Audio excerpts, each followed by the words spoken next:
Ok, listo. Vamos platicando, Edith, vamos escuchando. ¿Cuál es el tema del que vamos? Te abro una pizarra por si quieres escribir ahí. Mm, ¿Estás bien? no, así. Bueno, es que lo que leí realmente es como muy, como muy entendible, creo yo. Ujú. Pero bueno, es el pasaje de la abstracción, el rol de la imaginación y los paseos al aire. Bueno, hay una persona que es Comenius, habla sobre el conocimiento de lo que vemos en nuestro exterior y de lo que podemos tocar o ver. Él tiene un libro en el cual, pues nos explicaba que el niño en esta parte necesita como un entorno en el cual él esté como al aire libre, o sea, que él puede experimentar ciertas cosas y ciertos movimientos. Él nos decía que pues para él era, bueno, en ese libro nos habla que es que era o es importante, como él habla mucho, por ejemplo, de las plantas, de los animales, de las piedras, de las razas humanas, cartas geográficas, acontecimientos históricos.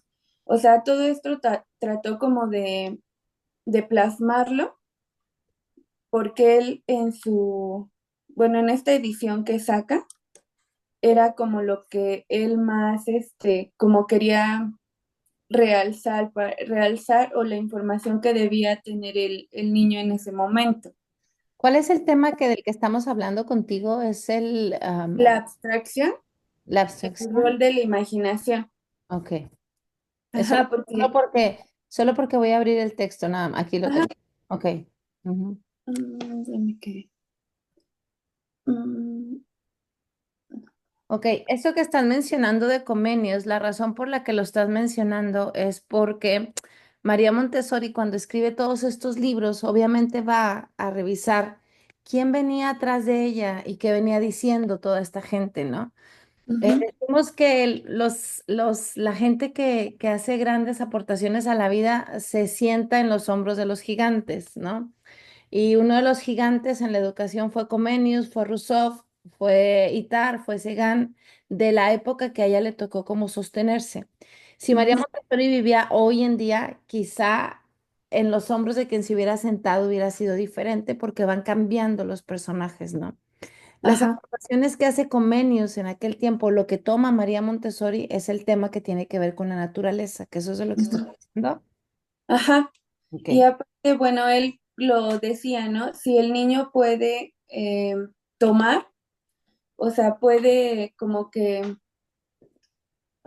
bueno, sí, puede tomarlo, o sea, con las manos y demás, pues él puede crear más imaginación, porque él decía que no deberían de perder esta parte de imaginar. Y la educación debe de ser tangible y no solamente visual o en la escucha.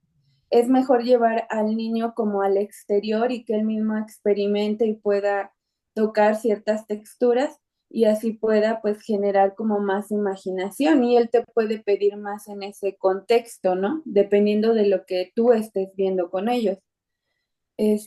Su entorno tiene que ser vivificado, era lo que él pues como que comentaba más en esta parte. Es también importante que el niño siempre imagine que no pierda esta parte de gran potencial que tienen a esta edad justo cuando se conocen los detalles reales, cuando se conocen los detalles reales de construir un conjunto de vivencias.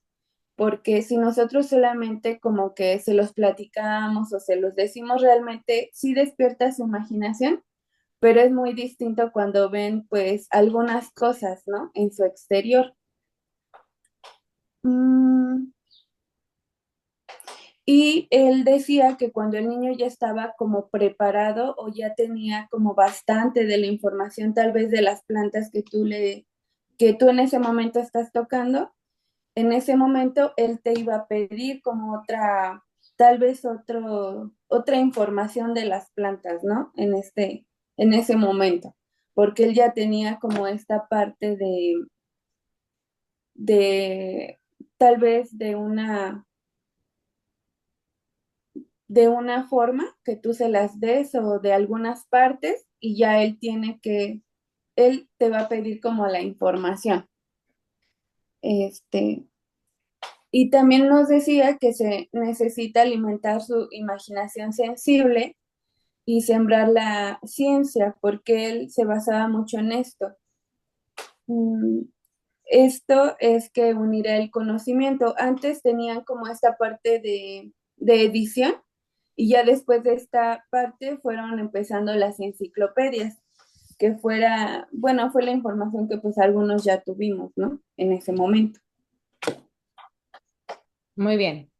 ¿Por Ujú. qué es importante este tema del que estás hablando? Porque estamos hablando de un tema súper importante para niños entre los 6 y los 12 años, que es el papel de la imaginación, las salidas al aire libre en la cultura del niño.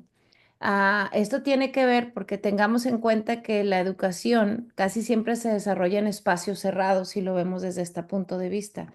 Y si lo vemos desde este punto de vista, nos damos cuenta que le debemos mucho a los niños. ¿Por qué le debemos mucho a los niños? Pues porque queremos que desarrollen la imaginación imaginándose cosas, no tocando cosas. Y ese es un problema de la educación, ¿no? Porque si queremos que el niño tenga mejores experiencias de desarrollo, tendremos que brindar mejores experiencias de desarrollo.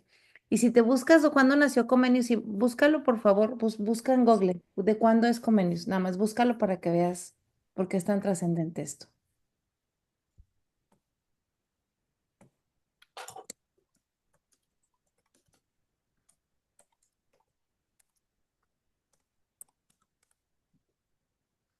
Es de 1592, del 28 de marzo. Ajá, 1500. O sea, de 1500 María Montessori estaba tomando ideas en 1920, entre 1900. Busca cuándo escribió este libro María Montessori, cuándo sale este libro de la infancia a la adolescencia. Busca, ¿cuándo escribió el libro de la infancia a la adolescencia Montessori? Googlealo.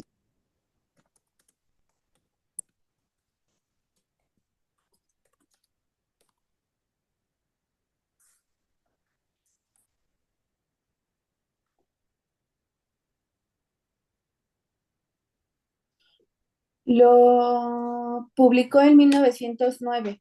Ajá, 1909.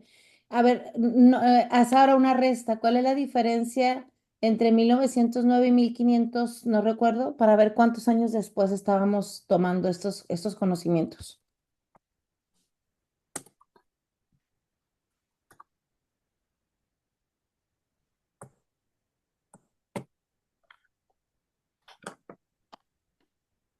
¿Qué dije? 1909 y... 1592, Edith. 1590. 1592. Déjame ver por mi teléfono.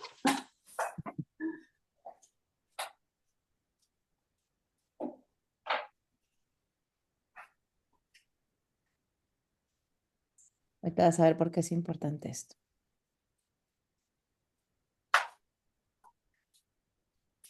1592. Ujú. 500, 1999, no. 1599.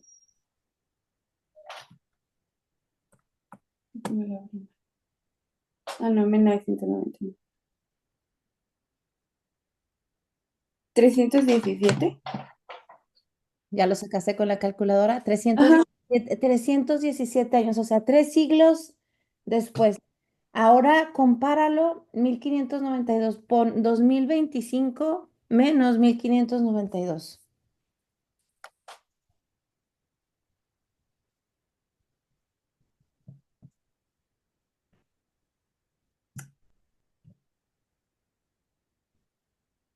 433 años. O sea, han pasado 4 siglos, 3 décadas y un lustro. A ver, esa es una presentación que van a ver ustedes. Muy bien. ¿Qué ha pasado 4 siglos después? ¿Esto que estás hablando te suena que está contextualizado o descontextualizado, Edith? Pues ahora pues está descontextualizado, se podría decir, ¿no? Porque la educación pues realmente no, pues no ha sido la misma desde ese entonces. O sea, ahora hay como otras situaciones en cada escuela, digo, no generalizo, pero cada una tiene como una forma diferente de educar. Ajá. Alex, ¿qué piensas, Alice? ¿Está descontextualizada esta parte? Mm, yo pienso que lo que él promovía, o sea, lo que es la educación ahora, no es lo que él en esos años nos decía que debía de ser la educación, o sea, que se fue, bueno, lo visualizo así, que se fue transformando y ahorita ya no, o sea, ya no ofrece o ya no es o sea, la propuesta que él tenía en aquellos entonces, bueno, él y María Montessori. Entonces, ¿Qué es lo que sí ha cambiado, Alex? Lo que lo crees que sí que ha ha cambiado. cambiado, O sea, ¿qué es lo que ha cambiado de lo que él está mencionando aquí? O sea, porque estamos hablando de la imaginación, una parte súper importante, y el contacto con la naturaleza. ¿Qué es lo que sí ha cambiado en las escuelas? eso precisamente el encierro del niño, o sea, la falta de experiencias con que se dan con las salidas al aire libre, o sea, que se ha limitado mucho a los niños a estar en espacios cerrados y no se les da esa oportunidad pues de ellos salir al exterior. Incluso había una parte que leí, no sé, no recuerdo si es el apéndice A, que dice que incluso, por ejemplo, en etapas secundarias se proponía que los niños, bueno, que los chicos estudiaran en un colegio en el campo para que tuvieran ese contacto con la naturaleza, para generar esa conciencia social. Y pues ahora realmente lo que son nuestras escuelas es, si tienen alguna salida, 2 salidas al año, es mucho. O sea, todo el conocimiento lo brindan en espacios cerrados. Ajá, y esto es una observación que María Montessori hacía también acerca de la preparación de los maestros. No sé si se acuerdan que ella siempre hablaba del tema de por qué era importante que sacáramos a los niños, o sea, que por qué era importante tener contacto ah, con las cosas prácticas. Decía, ¿cómo es que un maestro se prepara siendo maestro eso lo dice en La mente absorbente o en El niño, el secreto de la infancia? ¿Cómo es que un maestro se prepara para ser maestro en un salón con 4 puertas? ¿Por qué el maestro no se prepara en un aula? ¿O por qué el médico no se prepara? Bueno, el médico en el tema de salud, ¿no? ¿Cómo nos preparamos para la vida alejados de la vida? Esa era la pregunta, ¿no? Entonces, ¿cómo preparamos al niño, por ejemplo, para vivir en un mundo donde no lo permitimos como que se acerque al mundo, ¿no? ¿Por qué le decimos, le pasamos diapositivas para que toque piedras, le pasamos diapositivas para que toque árboles, le decimos que se imagine flores o se imagine plantas, cuando lo podríamos sacar a la naturaleza para que tuviera en contacto con eso? Yo creo que eso sigue siendo vigente, esa idea así como tal, como se las estoy diciendo. Es una idea que todavía sigue siendo vigente. Lo que dice Alex, yo no sé, Ale, perdón, yo no sé cuánto tiempo lo sacan en las escuelas en la actualidad. No sé cuánto tiempo de clases sí están en contacto con la naturaleza. Porque aún siendo Montessori, o sea, nos hace falta salir al jardín, nos hace falta, por ejemplo, si estás trabajando las medidas de longitud, por ejemplo, que quieres que el niño comprenda, que haga conversiones de los metros a los centímetros o que entienda que es un decámetro, un hectómetro, todos estos conceptos que es tan complicado, ¿no? Los dejamos ir a que midan, que tomen el metro y que salgan afuera a medir, por ejemplo las cosas de peso, ¿no? ¿Qué les permitimos hacer como en la vida real, que el niño, en la naturaleza, que el niño no tenga que estarse imaginando? Las secundarias, por ejemplo, la propuesta Montessori como tal está pensada para que ocurra en un lugar, en una granja, rodeados de animales, de plantas, donde estos conocimientos estén, pero no están. Ujú. No sé si me explico. Es, por eso estaba tratando de hacerte como un poquito de recap, Edith, como para que veamos el tiempo que ha pasado, que tomó las ideas de Comenius lo que decía, y 300 años después, y nosotros 425 años después, estamos analizando lo que decía Montessori y Comenius, y digo, ¿qué tanto ha cambiado los escenarios a nivel como de humanidad? O sea, ¿qué tanto hemos modificado la educación? Porque hablamos mucho de avances, ¿no? El lunes lo estábamos viendo en el diplomado en neurociencias, el tema era el ambioma, decíamos, ¿no? Que el ambioma modifica en qué lugares están los niños.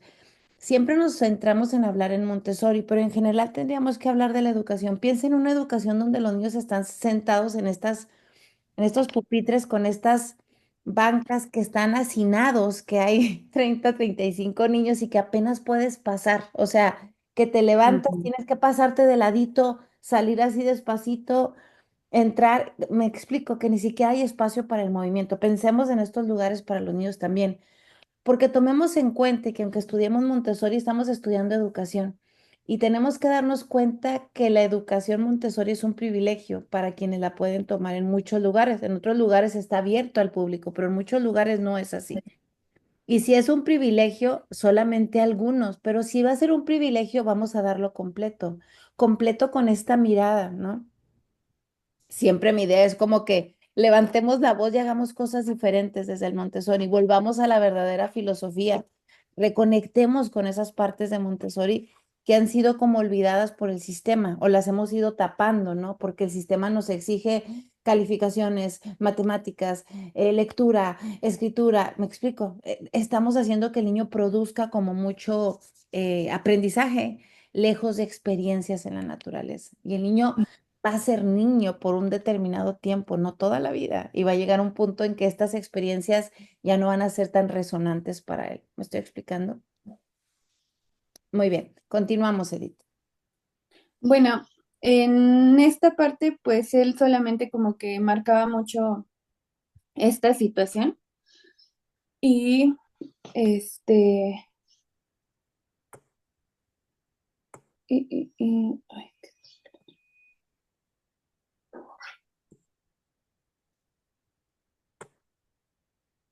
ajá. Más bien. Marcaba mucho lo de la imaginación. Este, y decía que nosotros necesitamos como ese entorno, ¿no? Porque también los adultos pues lo hemos perdido conforme el tiempo. Ya no es como esta misma parte de impresionarnos o así. Y los niños, bueno, ahora lo paso a la época en la que estamos y pues los niños están perdiendo eso, ¿no? Esta forma de, pues sí, de imaginación, de querer como conocer, de querer saber un poco más allá de lo que pues tú les muestras, porque no estamos alimentando esta parte. Y pues era lo que hablábamos, ¿no? De cómo ha cambiado. Este, y solamente pues tengo, bueno, tengo eso que fue como lo que a mí se me hizo como más, importante, porque solamente habla de, bueno, en ese cachito habla sobre ese tema y de cómo es que lo debemos de como guiar a ciertas partes dependiendo del tema del que tú estés hablando. Ok, hay una parte, Edith, donde está, habla de más otras cosas, o sea, todo el tema que te tocó a ti. ¿Qué dice respecto a la imaginación, Edith? Porque habla de la imaginación. ¿Qué es la imaginación? Puedes buscar un concepto si no lo tienes a la mano. ¿Qué es la imaginación? Es bien importante que comprendamos esta parte porque a veces lo confundimos con la fantasía, ¿ok? Ah, ok. ¿Qué- Bueno, pero Ujú, mm, la imaginación es como esta capacidad de visualizar ciertas cosas. O sea, de lo que tú conoces, que puedes, por ejemplo, ponerle las partes de la planta, no sé, y ujú. él obviamente no lo va a imaginar al momento. O sea, tú le muestras algunas imágenes visuales y ya él puede como imaginar como otras cosas, ¿no? Dependiendo de lo que tú pues estés hablando. Bueno, aquí decía que la La, imaginación, la imaginación parte de imágenes que tú muestras o de qué parte la imaginación. ¿Cómo construye el niño la imaginación? Googlea esa pregunta si no la tienes. ¿Qué es la imaginación y cómo construye el niño su imaginación?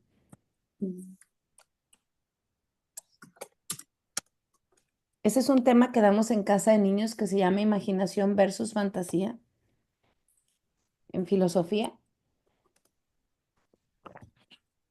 ¿Qué es la imaginación? ¿Cómo construye el niño la imaginación?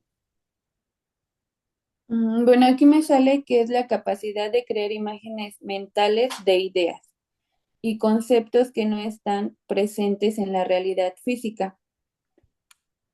Mm, ujú. Y,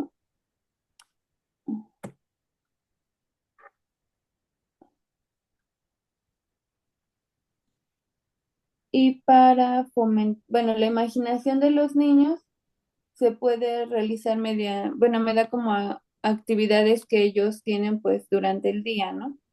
Que son, por ejemplo, leer cuentos y jugar a hacer cosas. Pero yo creo que la imaginación es como esta, pues sí, es esta capacidad que tiene cada niño, ¿no? Dependiendo de lo que conozca. O sea, yo siento que parte de lo que conoce. ¿Qué piensas tú, Alice? ¿Qué es la imaginación? ¿Cómo la construyen? Yo creo que la construyen a partir de las experiencias que ellos viven y también, bueno, aquí también dice que a partir de experiencias de la curiosidad y de la creatividad. O sea, también está como vinculado con la parte sensorial. Ujú.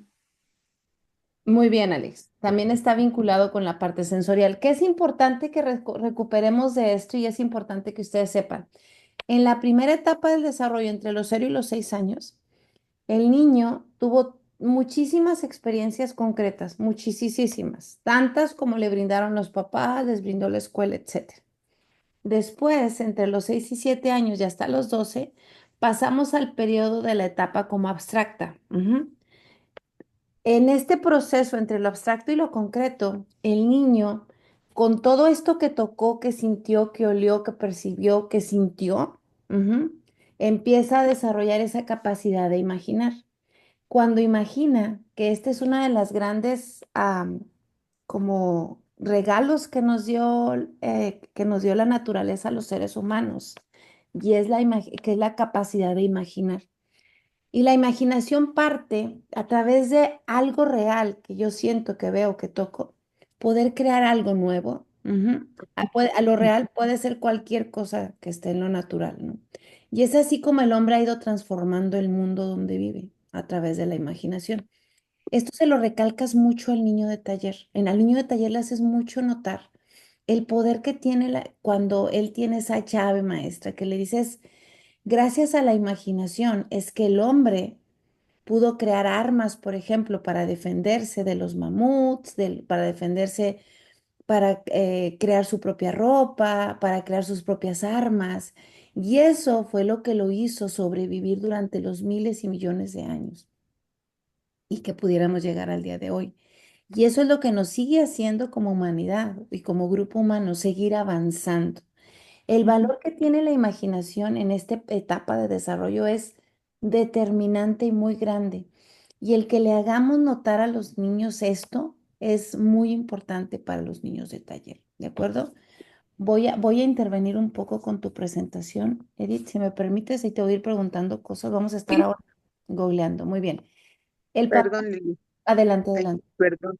Es que, bueno, quisiera aportar con una parte del texto que también me pareció muy interesante, bueno, que a mí me ayudó como a conectar también, dice, cuando se encuentra un río o un lago, es necesario haber visto todos los ríos o los lagos del mundo para saber qué cosa es.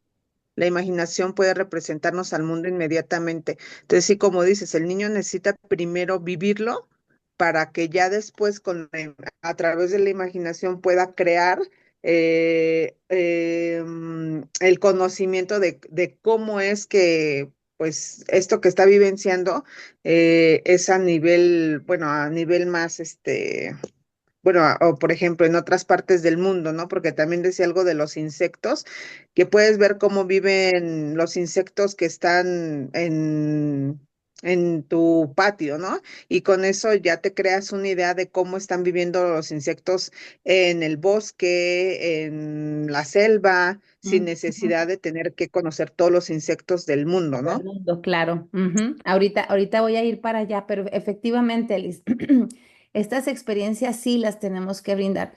Yo me acuerdo cuando yo fui niña en Montessori, y siempre teníamos en el ambiente, dentro de mi ambiente, o sea, yo estaba en unos ambientes gigantes, preciosos, y mi ambiente tenía la propia cocina, mi ambiente de taller, tenemos nuestra cocineta integral, nuestros baños, nuestra biblioteca, nuestro espacio para experimentos. Teníamos vitrinas llenas las vitrinas sí estaban con llave porque había químicos y cosas así, y eso solamente la guía lo sabría, pero estaban a nuestro alcance para poder hacer todos los experimentos, ¿no?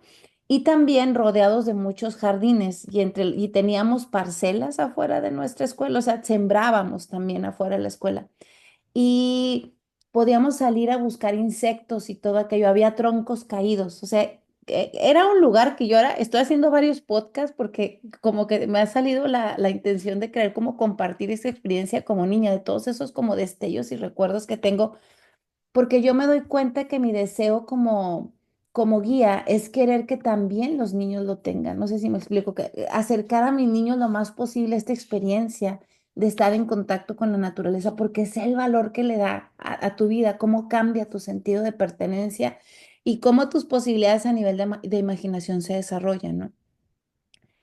Entonces, el tema del contacto con el aire libre y las experiencias es determinante en este nivel de edad. O sea, cuando hablamos tanto de que los niños están en las pantallas, en las computadoras, el problema no se les es ese, el problema es que no están teniendo contacto con la naturaleza, que es donde van a vivir. No sé si me explico, o sea, para que pueda nuestra humanidad y nuestro grupo y nuestro planeta continuar, necesitamos una generación de seres humanos que estén en la naturaleza, que amen la naturaleza, que traten de cuidarla. Pero si se dan cuenta, la vida parece que nos está alejando cada vez más de ella, porque cada vez estamos cubriendo más los pueblos de cemento, de concreto, de edificios, ¿no? Y para antes, por ejemplo, podías salirte a la periferia de la ciudad en 10, 15 minutos. Ahora tienes que hacer un viaje de 1, 2, 3 horas para que los niños alcancen a ver algo de naturaleza o algo de animales. Y eso se representa un viaje completo, ¿no? Y muchos niños no tienen contacto. Hay observaciones, por ejemplo, de gente que dice, en el pasado le preguntabas a los niños de dónde viene la leche y te decían de la vaca, de la no sé qué, y ahora te responden del refrigerador, del supermercado, porque no tienen esta conciencia, porque no tienen esta experiencia. Ujú. Entonces, cuando van a ver a una vaca, la vaca no tiene significados para ellos porque no está en su contexto ni en su realidad. No sé si me explico, pero ¿es necesario que estén? Sí, es necesario que estén, porque dependemos de los animales y las plantas, del respeto y el cuidado para que nuestra vida continúe. Ujú. Eso es lo trascendente.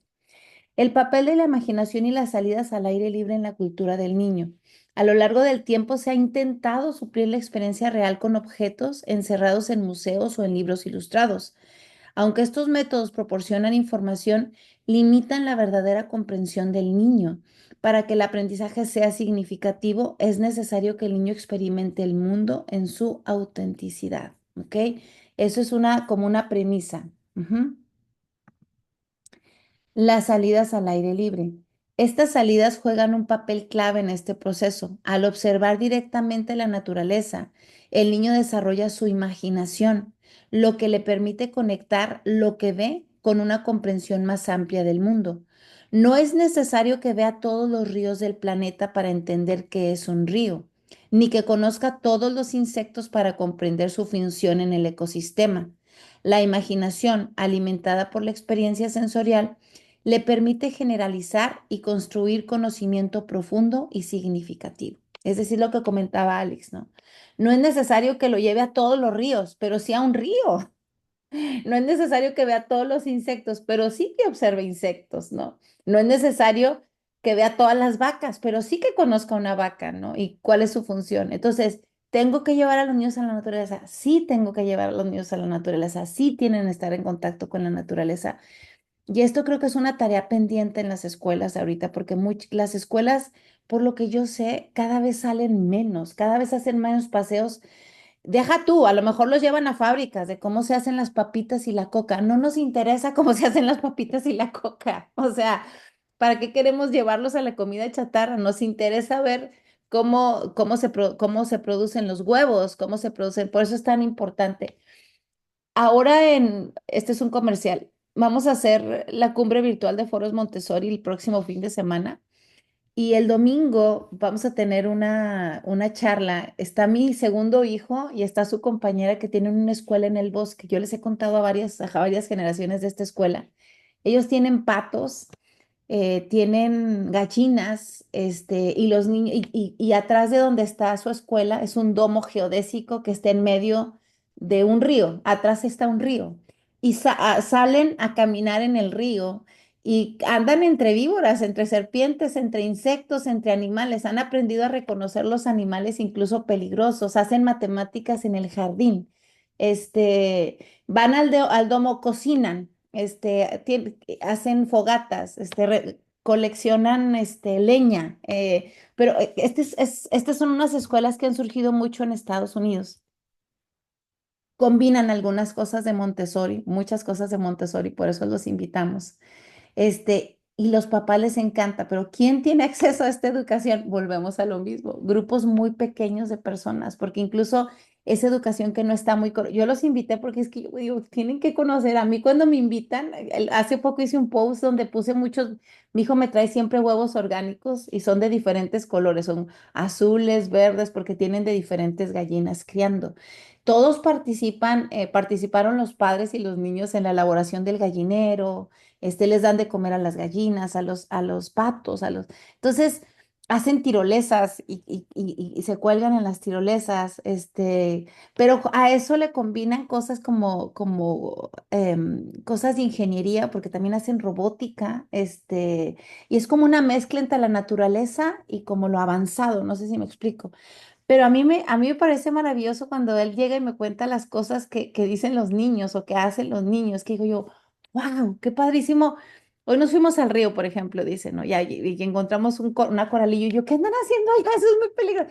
Ya todos sabemos, porque cuando la encuentran, la respetan, la dejan pasar y se van e investigan qué es la coralillo, cómo vive, dónde vive, en qué lugares vive, cuál es la peligrosa, cuál es la no peligrosa, ¿no? Nos encontramos un ave que hace no sé cuántos, o por ejemplo, juntaron mucha comida de venado, muchos huesos de venado, y los pusieron en una parte para que las hormigas se lo comieran y estuvieran limpiando los huesos, y luego van a limpiar todos los huesos y los van a utilizar para investigar acerca de fósiles, ¿no? De todas estas cosas. Entonces, son procesos naturales que ellos van viendo, y que van haciendo. Y me da risa porque a mí luego me comparten, digo, necesito huesos y me traen, necesito leña y me traen, porque siempre tienen muchas cosas de esta, o sea, y viven en esa naturaleza y a mí me fascina. Y digo, por eso este tema del aire libre, digo, es que tenemos que hacer algo más de lo que estamos haciendo, porque nuestros niños se lo merecen y lo necesitan.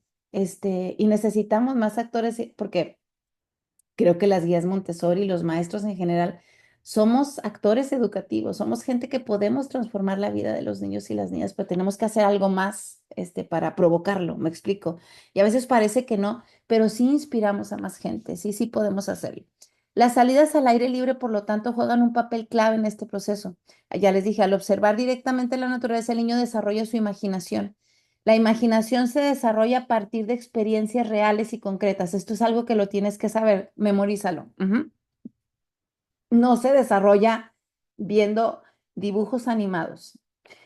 No se desarrolla, ¿por qué? Porque entonces es una desviación. Porque cuando un niño viendo dibujos animados y viendo puras cosas irreales, no está desarrollando una vida como en función de la imaginación, sino de la fantasía. Ujú.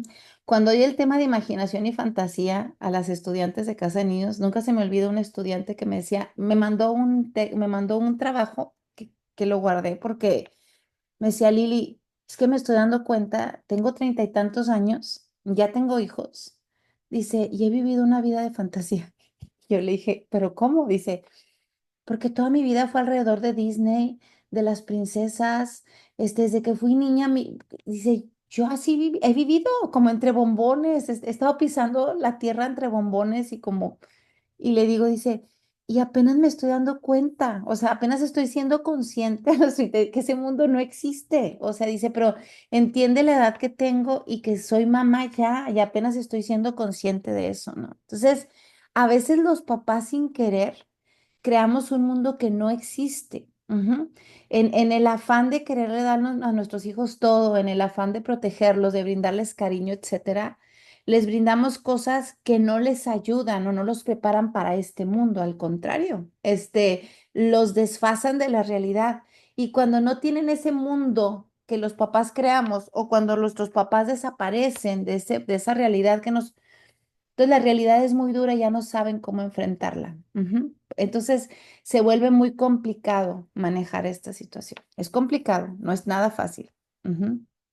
Muy bien. El niño descubre, observa y sienta, pero se va a cerrar la sesión, así es que la voy a cerrar y ahorita volvemos, ¿sale?